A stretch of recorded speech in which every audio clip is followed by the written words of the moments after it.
What's up guys, Tommy Bennett here, and today I'm gonna give you the top 5 beginner tricks that you need to learn this season. All right, so let's get right into it.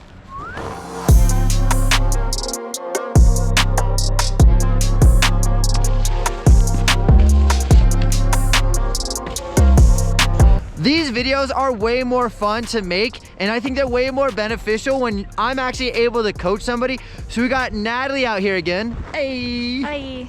So Natalie is, let's see, how many days do you have this season so far? 1, 2. Today's my second day. Being Natalie's second day this season, she hasn't had a lot of experience riding the park.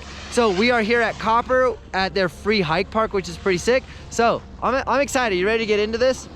Ready. All right, so the first things first, we gotta take a warm-up run? Yeah. All right, we're gonna take the longest warm-up run ever. You ready? It's not long at all, guys. It's literally like, it's like right there, and then we're gonna go to right there, and then we're gonna go. Because I don't have a pass. Rip. So warm up, boys.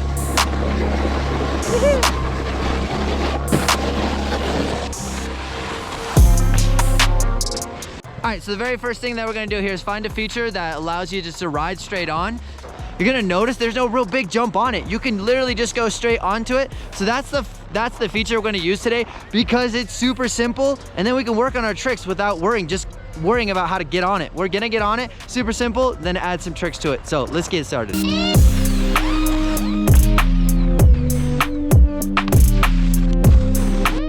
All right, so the very first trick that we're gonna do is called a 50-50. Essentially, we're gonna ride onto this box and we're just gonna ride on, ride off. We're not gonna do anything crazy complicated, but you gotta be able to do 2 big things. The first thing is, can you ride flat base for about this length of this box? So can you ride flat base? The second thing you're gonna be able to have to do is, can you stop? Those are 2 big things. So you can actually practice this stuff outside of the park and then bring it to the park. It's pretty awesome. All right, so let's be honest here. I skipped a step when I made that video the other day. So I came back to Copper, but this time I'm with Avery.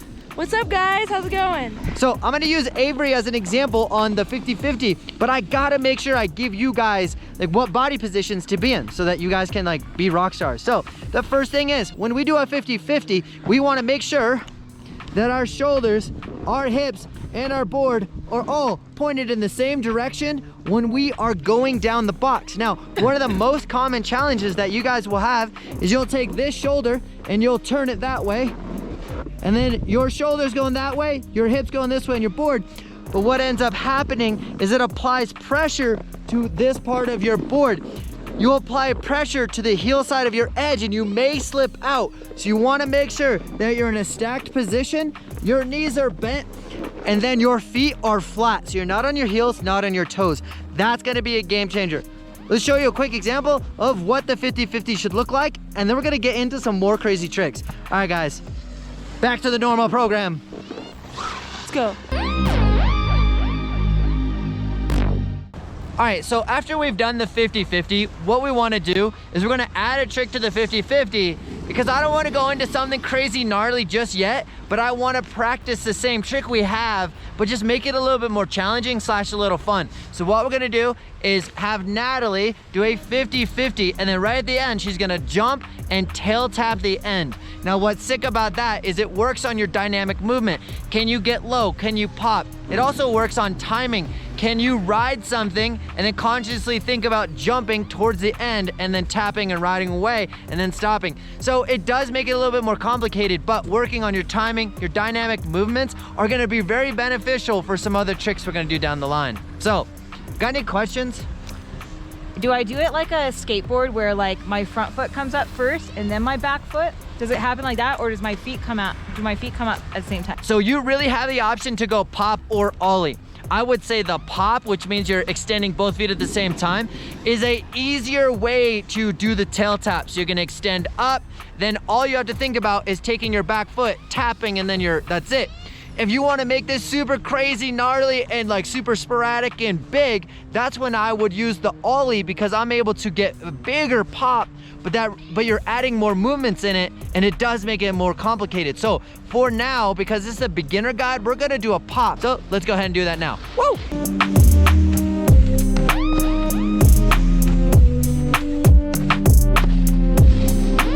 What I don't want you to do is put too much emphasis of slamming that board down, and it may actually cause you to pivot forward and get out of balance. Then I'm gonna show you guys how I'm gonna Ollie and then tap, so you can see, like, so you can have both options. Sound good? Little tap-a-roo, tap.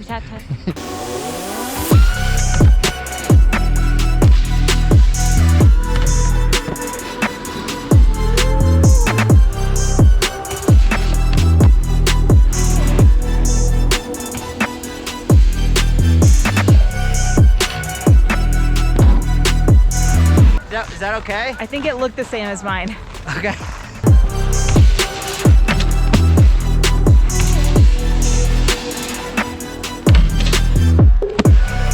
The next thing we're gonna do is a intro to board slide. So we're gonna go 50-50 to board slide. So what am I talking about? So when he says that, I think what he means I have to start 50-50 on the rail, and then once I'm on the rail, scissor it over to board slide. About halfway down, you want to keep your shoulders in the same position, and then you're gonna move your hips, and we're gonna get tricks. She gets a little impatient where she just wants to go straight into a board slide, but if we can progress in it, or you go 50-50, because it's something we've already done, and then we add something more challenging to that, which would be a board slide, we can start building your confidence, your awareness, without just cucking into it and just hoping everything's gonna be okay. I want to take a little bit more of a progressive thought process into our riding. So we've done 50-50, we've done 50-50 to a tap, now we're gonna do 50-50 to board slide, and then next we do a board slide. So we have a lot of options here.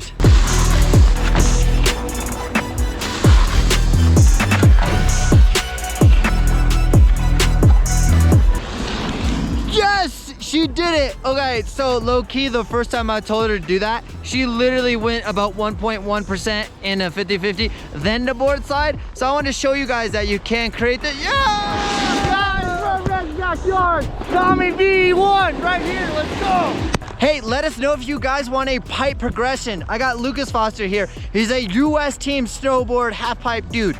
Pretty sick. So let us know in the comment below. Let me know in the comments below if we should do a pipe tutorial, like an intro / how to get sick. You down? Should we do it? Yeah, let's do it. Let's go. Now, next, I'm gonna challenge Natalie. Since she's already comfortable with the board slide, we're gonna eliminate the 50-50 and just go to board slide. I was like telling her about it, and I should just probably tell you guys about it. So what I want you to do is imagine you're doing that same board slide, but instead of shifting on the box, you're gonna give yourself a little bit of a pop off the jump. You're gonna shift in the air. Now the big thing is to make sure you're absorbing that landing, that impact, so that you can absorb it in a balanced position. If I just stay really tall, chances are I'm gonna slip out. But if I actually bend my knees, absorb it, then you have a greater chance of being awesome.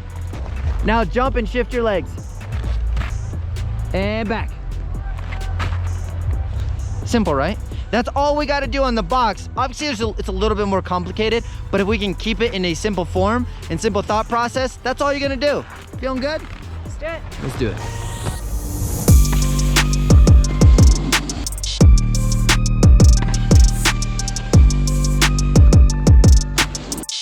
So I want to give a little feedback to Natalie. At the end of the feature, she keeps coming like out at like 90 degrees or kind of sliding around. What ends up happening is her lead shoulder's pointed down the hill into that board slide, then her back shoulder about halfway starts to do this. Now she tries to fight to get her lower body to get in the right position, but she lands twisted in a little back seat. So my feedback for her was, as she's here, think about taking this back shoulder and you're driving that elbow behind you, keeping this shoulder back so that when it comes time to ride out, you keep it simple.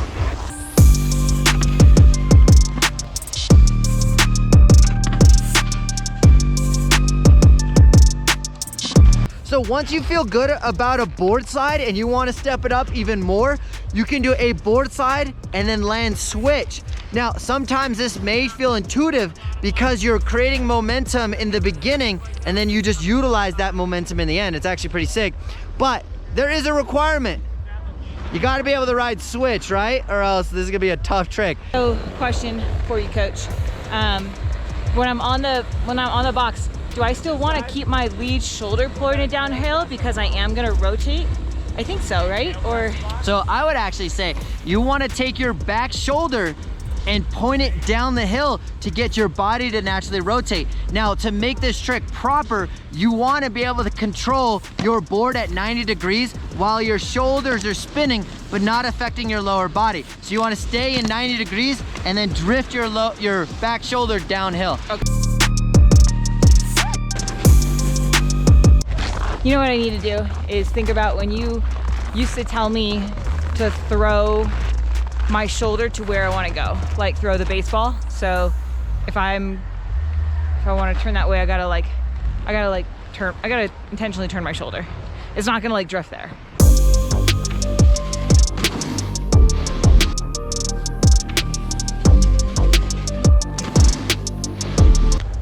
One thing you guys don't see is how fast he can strap into that board. It takes me like 5 minutes. It takes him like 5 seconds. And then I'm like huffing and puffing by the end of it. Okay, so he's strapping in 1 1000, 2 1000, 3 1000, 4 1000, 5. Literally, look, he's done. 5 seconds. Okay, maybe more like 8 seconds once you do the ratchets.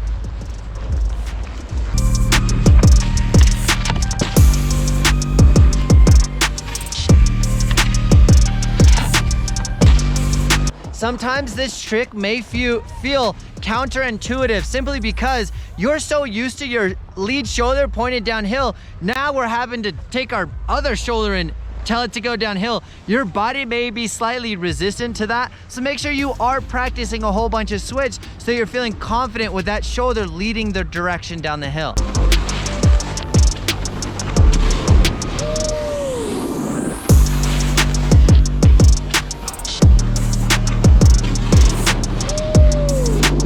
So that was really cool because she was able to get her momentum started in the beginning, get a board slide and then ride out. Yeah, we can make that, we can perfect that for sure, but I'm just hyped that she was able to like get that progression down and build confidence and constantly progress. If we can progress a little bit every time, then we're feeling good. All right, so we're gonna move on now. We're gonna go hit this feature.